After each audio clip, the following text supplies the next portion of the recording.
Hello everyone, welcome to the YouTube channel of Future Foundation Academy. We are studying human respiration, that is breathing and exchange of gases from NCERT. In previous few lectures we have started respiratory disorders and हमने complete किया है diseases like asthma, emphysema, bronchitis and previously we have studied even pulmonary tuberculosis. Today our next fifth disease which we are going to start is occupational disease. You can say occupational lung disorders. See, occupation word क्या represent कर रहा है यहाँ पर? Occupational means these diseases are caused due to a certain profession, certain occupation. जो workers होते हैं उन्हें होने वाले ये diseases है. There are actually two diseases in our portion which belongs to this occupational disorders, that is silicosis and asbestosis. Silicosis, asbestosis दो अलग diseases है but we are studying it together under heading called as occupational diseases. ये diseases किन लोगों को होते हैं? Actually क्या है देखिए. Silica we know sand, silica sand, जो भी सिलिका माइनिंग या ऐसे कोई इंडस्ट्रीज में काम करते हैं जहाँ पे सिलिका और उससे रिलेटेड मिनरल्स का एक्सपोजर उन्हें होता है, तो due to breathing, due to inhaling that silica particles they develop a disease of lungs which is called as silicosis. Same thing about asbestos.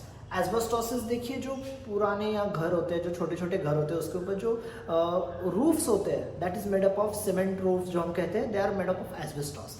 वो एस्बेस्टोस शीट्स के जो इंडस्ट्रीज में जो लोग काम करते हैं, उस एस्बेस्टोस के फाइबर्स जो रिलीज होते हैं, वो फाइबर्स इनहेल करने के वजह से जो लंग डिसीज होने वाला है that is called as asbestosis. So related to this two particles that is silica particles and asbestos fibres, जो लंग में इन्फेक्शन होगा, स्वेलिंग होगा, इन्फ्लेमेशन होगा एंड फाइब्रोसिस होगा, वो जो डिसीजेस है all that together we are calling it as occupational diseases. Actually occupational diseases बहुत सारे हैं, उसमें से दो हम इस चैप्टर में यहाँ मतलब लंग रिलेटेड यहाँ पर स्टडी करने वाले हैं. So see information we are seeing that this is caused due to mining industry disease, क्योंकि ये जो स्पेशली सिलिका एनॉल है वो माइनिंग के टाइम पे बहुत लोग एक्सपोज होते हैं उसे, तो it is caused during mining also, hence it is also called as mining industry disease. And जैसे कि समझो मैं किसी माइनिंग या किसी इंडस्ट्री में काम को जा रहा हूँ और वहाँ पे काम करते वक्त मैं सिलिका से एक्सपोज हो जाता हूँ. इवन जो डेली वर्कर लोग होते हैं जो अपनी बिल्डिंग्स वगैरह बनाते हैं, अगर वो लोग भी सिलिका को एक्सपोज होते हैं, तुरंत एक बार एक्सपोजर होने के वजह से तुरंत ये डिसीज नहीं होता है. It is caused only due to continuous exposure. जो लगभग 10 साल, 15 साल, 20 साल एक ही जगह पे काम कर रहे हैं, हर रोज उस पार्टिकल को एक्सपोज हो रहे हैं, उसी टाइम पे ये डिसीज होने के चांस है. ऐसे कभी नहीं होगा कि मैं जाऊंगा एक दिन में अगर सिलिका से एक्सपोज हो जाता हूँ तो नेक्स्ट डे मुझे सिलिकोसिस होगा, ऐसे नहीं होगा. सिलिकोसिस इज कॉज्ड और asbestosis is caused due to continuous exposure, with मतलब एक या दो दिन में नहीं होने वाला है. यहाँ पे हम एक एक्स्ट्रा डिसीज का नाम मैं मेंशन कर रहा हूँ which can come for NEET examination. जो कोल माइनिंग में वर्कर्स काम करते हैं, कोल माइनिंग, उनके लंग में एक टाइप का डिसीज होने वाला है जो अपने पोर्शन में नहीं है, but word you have to remember that disease is called as black lung disease. जैसे सिलिका एंड एस्बेस्टोस वाला डिसीज है, वैसे कोल माइनिंग में जो लोग वर्क कर रहे हैं उन्हें जो होने वाला disease is called as black lung disease. And silica तो सिलिका माइंस में होगा एंड एस्बेस्टोस फाइबर की वजह से एस्बेस्टोसिस होगा. This is general information but remember for NEET examination black lung disease. Now I'll come to the etiology of both these diseases. Etiology, how this is caused. See, silicosis is one of the oldest occupational pulmonary disease. MCQ लिए question आ सकता है कि oldest occupational pulmonary या lung का disease कौन सा है. That time you have to remember silicosis is the oldest disease. It is caused due to inhalation of tiny silica particles that can be in the form of silicon dioxide, silicates or in the form of different minerals of silica. मतलब directly और indirectly silica particle जब हम inhale करेंगे, breathe in करेंगे, वो जब lung में जाएगा उस टाइम पे ये डिसीज होने वाला है. Second one is asbestosis. It is a type of chronic lung disease. इससे पहले हमने डिस्कस किया what is meaning of chronic, which will last for long term and it is dangerous. Chronic lung disease and it is caused due to inhalation of asbestos fibres.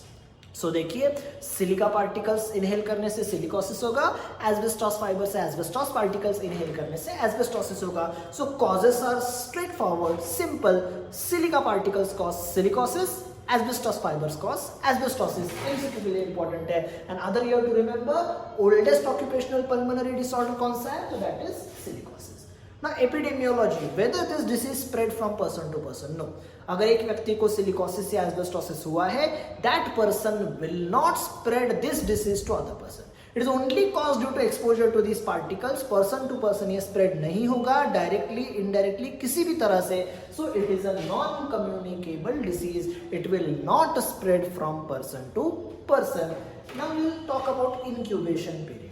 C actually incubation period ये exact word नहीं है, because incubation period ये word जब कब आएगा, when a person is exposed to certain pathogen, bacteria, virus and all. जब pathogen entry करेगा और पहला सिम्टम दिखेगा, ये जो ड्यूरेशन है इसे हम इंक्यूबेशन पीरियड कहते हैं. यहाँ पे कोई पैथोजन नहीं है, यहाँ पे नॉन लिविंग पार्टिकल है, सिलिका पार्टिकल है, एस्बेस्टोसिस का पार्टिकल है. ये पार्टिकल के सामने जब कोई ह्यूमन बीइंग एक्सपोज होगा, वो पार्टिकल उसके बॉडी में अंदर जाएगा, तब से लेके जब फर्स्ट सिम्टम दिखेगा, this duration we are perfectly we can call it as latency period. So यहाँ पे इंक्यूबेशन के लिए क्या वर्ड याद रखना है, लैटेंसी पीरियड ऑफ सिलिकोसिस और asbestosis is round about 10 to 15 years. मतलब 10 साल 15 साल से ज़्यादा कोई एक ही जगह पे सेम काम कर रहा है तो बहुत ज़्यादा चांसेस है कि उसे वो डिसीज होगा, दैट इज सिलिकोसिस और asbestosis. There are few cases which I have seen 3 साल में ही लैटेंसी पीरियड खत्म होकर उसे सिम्टम्स दिखे, specially in case of asbestosis.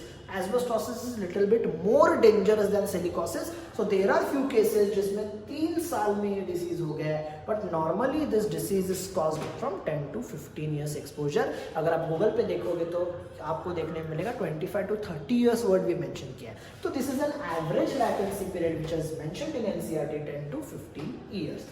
तो अब समझो कि एक पेशेंट को सिलिकोसिस या एस्बेस्टोसिस हो गया. एक्चुअली सिलिकोसिस एस्बेस्टोसिस में क्या होगा, जब हम ब्रीदिंग करते वक्त सिलिका पार्टिकल अंदर जाएगा, ये पार्टिकल अपने नॉस्ट्रल से होता हुआ, ट्रैकिया से होता हुआ कहाँ जाएगा, ब्रोंकाई, ब्रोंक्यूल्स एंड एल्वियोलाई.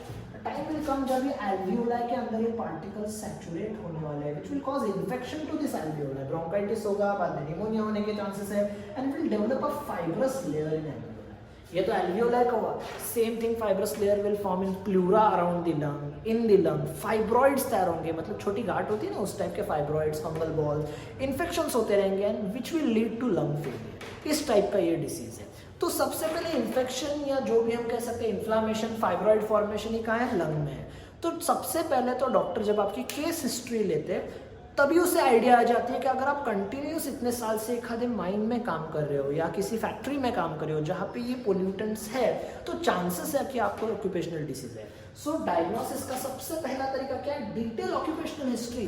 सो आप किसी भी डॉक्टर के पास जाते हो तो देखिए वो आपकी हिस्ट्री लेता है कि आपका नेम, एज, आपके हैबिट्स क्या, आप कहाँ काम करते हो.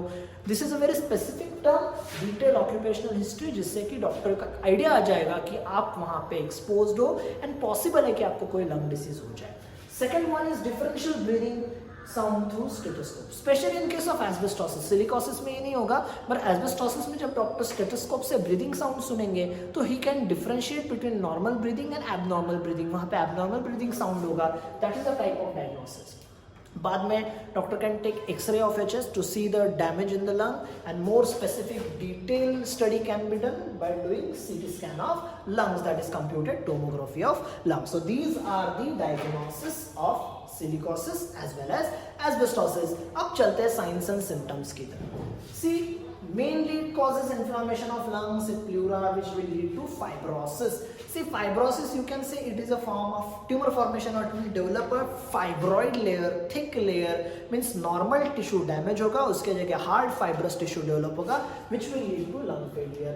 The normal other symptoms are cough, shortness of breath, सांस लेने में तकलीफ होगी, loss of appetite, weight loss. And especially in case of asbestosis, finger tips and toes, अपने जो फिंगर टिप्स होते हैं ये नॉर्मल होते हैं, बट एस्बेस्टोसिस वाले पेशेंट में फिंगर देखिए ये जो टिप आएगा वो थोड़ा सा एलिवेट हुआ है, थोड़ा बल्की हुआ है एंड राउंड हुआ है, मतलब एंड पॉइंट थोड़े से स्वोलन रहेंगे, राउंड नेल्स आपको देखने मिलेंगे. ये जो टिप पॉइंट है it will become wider and rounder. Normal position से वाइड होगा, नॉर्मली अपना वाइड नहीं होता, स्ट्रेट होता है. तो यहाँ पे फिंगर टोज भी एंड फिंगर टिप्स भी ये थोड़े से राउंड एंड वाइड होने वाले हैं. चेस्ट पेन होगा, चेस्ट टाइटनेस होगा. These are the symptoms of asbestosis as well as silicosis. So what is the treatment? पहले तो अगर सिलिकोसिस या एस्बेस्टोसिस होता है तो there is no treatment, it is incurable. You can just maintain the normal condition of patient, जैसे थे वहां पे उसे रोक सकते हैं, उसे पूरी तरह से क्योर नहीं कर सकते. Hence it is not completely curable disease. This disease is incurable. We can give patient bronchodilator so that bronchi will dilate and he can inhale more air so that more oxygen will reach to the lungs. Bronchodilators like Toxoven, Deriphyllin हम उसे दे सकते हैं. और antibiotics if any infection is there in lungs, it depends upon patient और doctor उसे decide करेगा कि देना है या नहीं है. So what is main prophylaxis? See, जो भी डिसीज जिसमें क्यूरिंग पूरी तरह से नहीं होगा, ट्रीटमेंट पूरा नहीं है होगा, तो वहां पे इंपॉर्टेंट क्या है? तो वहां पे प्रिवेंशन इंपॉर्टेंट है, प्रोफाइलैक्सिस इंपॉर्टेंट है.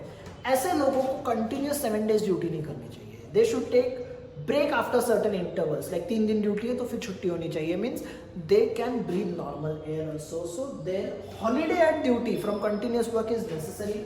Second, they should wear a respiratory mask. This mask is even more efficient than N95 mask, जिस पे respirators लगे होते हैं, so they can breathe normal air. That is a must. Means उस जगह पे काम करते हुए पर्सनल सेफ्टी किट होना बहुत ज़रूरी है, which is missing in India specially. क्योंकि वर्कर्स जो होते हैं, जो डेली वेजेस वाले वर्कर होते हैं, वो कम सैलरी में उस ओनर को मिल जाते हैं, तो उन्हें उतनी सेफ्टी किट्स नहीं दी जाती और डिसीज होने के चांसेस बढ़ जाते हैं. This condition is must. Mask पहनना बहुत ज़रूरी है. और अगर वहाँ कोई काम करता है तो regular health checkups within 6 months, हर 6 महीने में lung checkup, normal body checkup होना चाहिए. And that people those are working there, they should be aware कि ये डिसीजेस हो सकते हैं, इसीलिए ये मास्क पहनना होता है, इसीलिए ये सारे प्रिवेंशन लेने होते हैं. So creating awareness is one of the best method to avoid causing of this disease. So it is an important disease which can come for NEET examination. इसमें से MCQ क्वेश्चन आ सकता है. एक बार नोट्स पूरे मैंने बोर्ड पे दिए हुए हैं, इसी तरह से अपने नोट्स बनाइए and we'll study about detail in our notes. Sixth and very important disease in respiratory disorders is pneumonia. अब तक हमने जितने भी डिसीजेस देखे उसमें से one of the dangerous disease is pneumonia because it is a very chronic disease. एक बार किसी पेशेंट को निमोनिया होता है तो रिकवर होने में बहुत टाइम लगता है, 2 से 3 महीने तो मिनिमम उसमें चले जाते हैं. So it is considered as chronic respiratory disease. ये डिसीज हम हेल्थ एंड डिसीज में भी डिटेल में देखने वाले हैं उस चैप्टर में. सो हियर निमोनिया, सबसे पहले let us see what is pneumonia actually. Pneumonia is a infection that causes inflation in air sac, मतलब alveoli in one or either both the lungs which may fill with fluid or pus. It is a life-threatening infection. It is a chronic infection जिसमें patient की death भी हो सकती है. It is more prone, मतलब ये infection किस लोगों को होने के चांसेस ज़्यादा है, डेंजरस किसके लिए? जो एकदम छोटे बच्चे हैं, infants, childrens, people above the age of 65 और ऐसे लोग जिनकी इम्यूनिटी वीक है, उन लोगों में ये जो निमोनिया है वो ज़्यादा डेंजरस है. बाकी सब लोगों के लिए है dangerous, but the chances of recovery are very fast in others. अब देखिए निमोनिया में एक्चुअली क्या होता है. जो हमारा एल्वियोला है ना, एल्वियोलाई के अंदर एयर सैक में इन्फेक्शन होता है, जिसके वजह से यहाँ पे फ्लूइड फिल होने वाला है.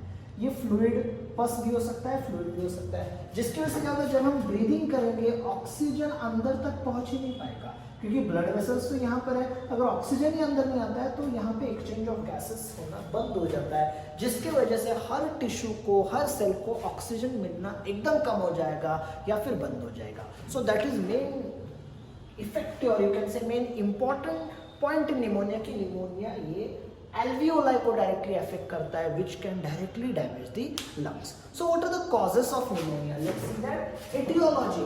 Mostly pneumonia, if it is caused by bacteria, the most possible bacteria is Streptococcus pneumoniae. You know coccus word, coccus means spherical shape का bacteria है. Either it will be Streptococcus pneumoniae or Diplococcus pneumoniae. इसके अलावा दूसरे bacterias भी हो सकते हैं. Different bacteria cause pneumonia. It can B also caused by virus. बहुत सारे इन्फ्लुएंजा वायरस है. अभी देखिए कोरोना में भी लंग फाइब्रॉइड होके या कोरोना के वजह से भी निमोनिया हो सकता है, मतलब वायरस से भी निमोनिया होता है. It can be due to fungal infection, it can be due to protozoans. Even देखिए I have written here post surgery. इसका मतलब क्या है? अगर किसी पेशेंट की सर्जरी जो चेस्ट है एब्डोमिनल रीजन में हो रही है, समझो पेशेंट के हार्ट सर्जरी हो रही है जिसमें बाईपास सर्जरी किया जा रहा है, तो हार्ट सर्जरी के वक्त क्या होगा, उस पेशेंट का स्टर्नम कट किया जाएगा, ये सेक्शन ओपन किया जाएगा, हार्ट पे जो भी काम है वो किया जाएगा. उस ड्यूरेशन में लंग्स भी एक्सपोज हो रहे हैं और वापस सब सीज करके, मतलब जब टाके वगैरह लगाएंगे, सब सीज करने के बाद चांसेस है कि जो एरिया एक्सपोज हुआ था वहाँ इन्फेक्शन होने वाला है. सो ड्यूरिंग द हीलिंग, जब हीलिंग हो रहा होगा वहाँ पे पस फॉर्मेशन होगा, पॉसिबल है कि लंग में भी इन्फेक्शन हो जिसके वजह से निमोनिया हो. या कोई भी सर्जरी हो रही है इस एरिया में, एब्डोमेन एंड चेस्ट रीजन में, उसका one of the side effect है कि उस पेशेंट को during the time of recovery pneumonia face करना पड़ेगा। बर्न केसेस में बहुत चांसेस है कि पेशेंट को निमोनिया होता है, क्योंकि बर्न केसेस में जब स्किन जलती है वहाँ पे इन्फेक्शन होता है, और एक बार इन्फेक्शन होता है that bacteria can travel towards lung through the blood stream.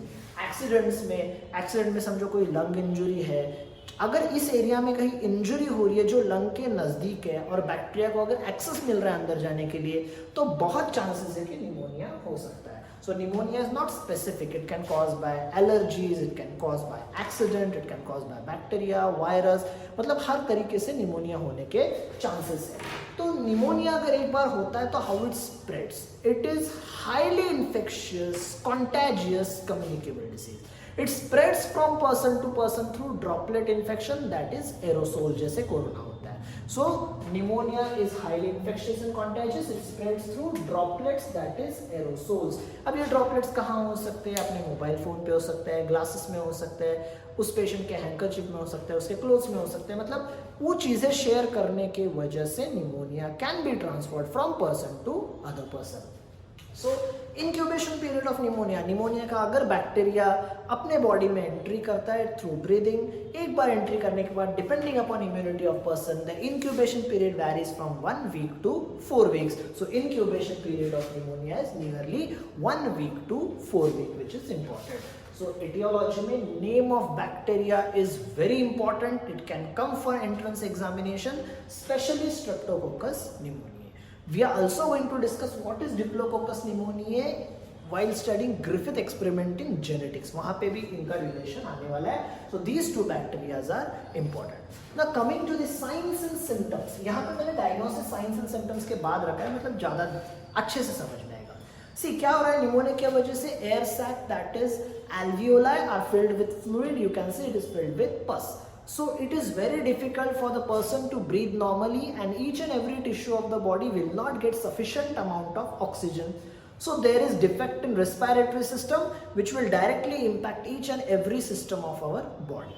So body के हर सेल को ऑक्सीजन मिलना ही कम हो गया या बंद हो गया, हम ऐसे कह सकते हैं. So it will affect each and every organ of our body. That is the impact of pneumonia.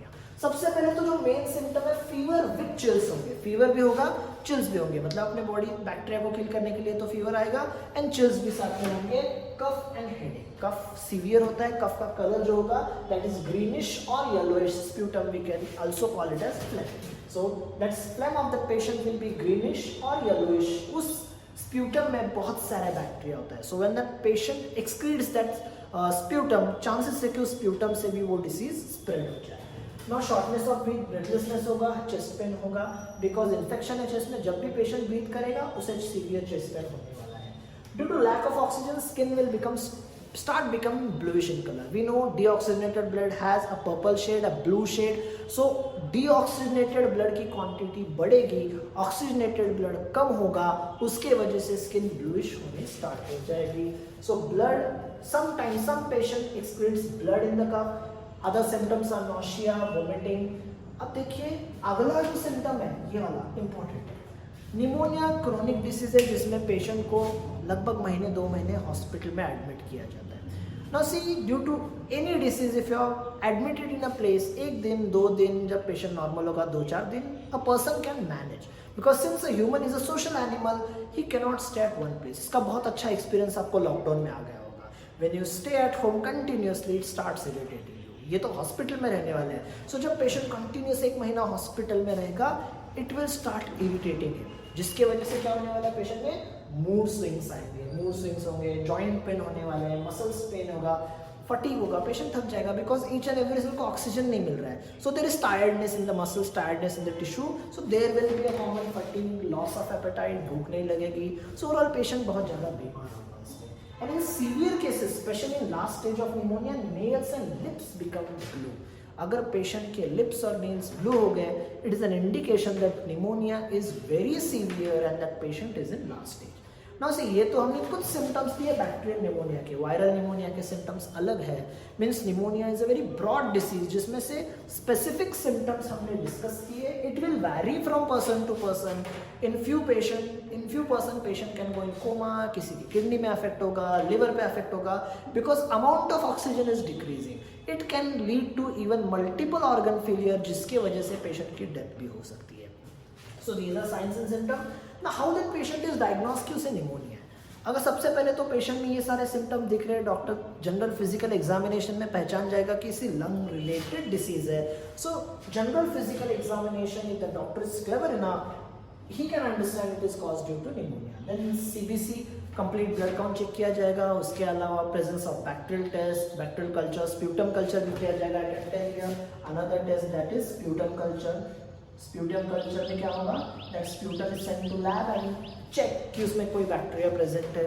So bacterial pneumonia वहाँ से हम रूल आउट कर सकते हैं। एक्सरे MRI किया जाता है to see the condition of lung. और एक बार अगर डायग्नोस हो भी जाता है कि पेशेंट को निमोनिया है, तो डेली बेसिस पे एक्सरे रिपीट किया जाता है to see the improvement in the lung, की लंग इम्प्रूव हो रहा है, खराब हो रहा है। That condition can be diagnosed by x-ray. So these are diagnostic test of pneumonia.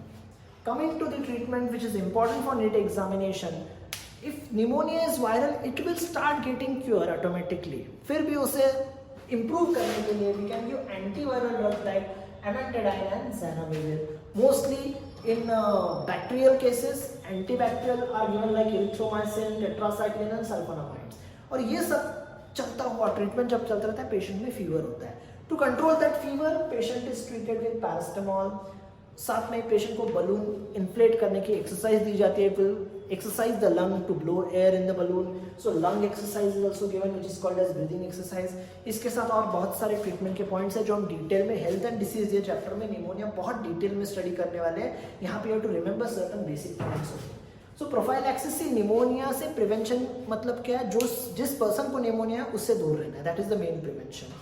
If you're a relative of that patient, you are in contact with that patient, proper patient management is important. Hospital में भी pneumonia के patient को properly दूसरे patient से अलग रखा जाता है so that that disease will not spread to others. उसके साथ avoid sharing things with patient, जैसे कि हैंकरशिप हो, मोबाइल फोन हो, ग्लासेस हो, लाइक स्पेक्ट्स एंड ऑल हो, जिसके वजह से ड्रॉपलेट इन्फेक्शन स्प्रेड हो सकता है। Proper disposal of sputum of that patient, hospitals में भी जो स्प्यूटम कलेक्टर होता है वो अलग तरह से डिस्पोज किया जाता है, because that is a chance जहाँ पे ये डिसीज स्प्रेड हो सकता है। Educating and creating awareness among other people कि निमोनिया किस तरह से होता है, how we should avoid getting it, ये सारे पॉइंट्स इसमें हमें याद रखने चाहिए। So overall it is important term pneumonia, name of bacteria can come for examination, incubation period important है, theory point of view signs and symptoms are important of pneumonia, and even names of these drugs, that is antibacterial and antiviral. So this was our sixth disease, that is pneumonia. We are going to study our next disease, that is seventh one, that is SARS, very important, that is related to corona. Thank you.